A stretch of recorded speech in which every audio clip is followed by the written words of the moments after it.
उसके बाद हम 29 के लोकसभा चुनाव में जो है इसको लागू करके 29 के बाद लागू 35 करेंगे।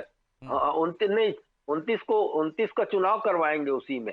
आरक्षण, महिला आरक्षण के आधार पर ये बात कही गई थी, तो उस पर कायम रहना चाहिए था एक तो। दूसरी बात यह है कि आप यदि इस तरह का अधिनियम, नया संशोधन बिल ला रहे हैं, तो देश के जो प्रमुख विपक्षी दल हैं जिनका समर्थन की आपको जरूरत है, जो कि संविधान संशोधन इसलिए 2/3 की जरूरत है आपको, इसलिए उन राजनीतिक दलों को विश्वास में सारे लेना चाहिए राजनीतिक था। दलों को विश्वास में लेना चाहिए था, पहले बैठक करना चाहिए था, बताना चाहिए था कि इन मुद्दों को लेकर के हम ला रहे हैं। आप परिसीमन की बात कर रहे हैं, परिसीमन में भी तो पहले परिसीमन आयोग का गठन किया जाएगा, परिसीमन आयोग के देख रेख में ही जो है चुनाव आयोग जो है वो करेगी, परिसीमन करेगी और सीटों की संख्या निर्धारित करेगी, और उसमें जनसंख्या का भी अनुपात होगा, जनसंख्या के आधार पर कौन सा एसटी करना सीधा चाहिए, सीधा कौन सा है कि ST नियत करना पर चाहिए। सवाल उठ रहा है और प्रियंका जी। अभी तो पिछड़ा आपके वर्ग जो के कदम पे आरक्षण कदम की है भी उससे बात नियत पर आएगी सवाल उठ सामने। रहा है कि 2023 में आपने कहा है कि बाद में लागू करेंगे, फिर बीच में आप पलट गए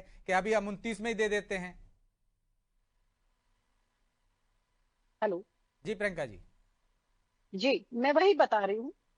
मेरे जो बड़े भाई ने इतने अच्छे से सवाल किया था राष्ट्रपति के अनुमोदन की, साफ उसमें जो शर्तें सशर्तें थी वो 2029 में जनगणना भी हो जाती, और जनगणना के बाद डिलिमिटेशन हो जाता, तो वो अपने आप लागू होना ही था, उसमें कोई दिक्कत नहीं है।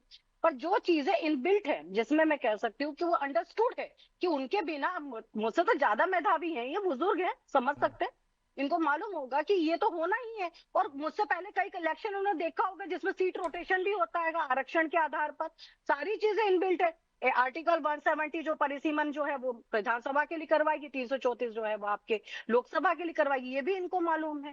तो इतने ज्ञाता लोग जब बैठे हुए थे ज्ञान देने के लिए पलटू राम को, तो बताया क्यों नहीं?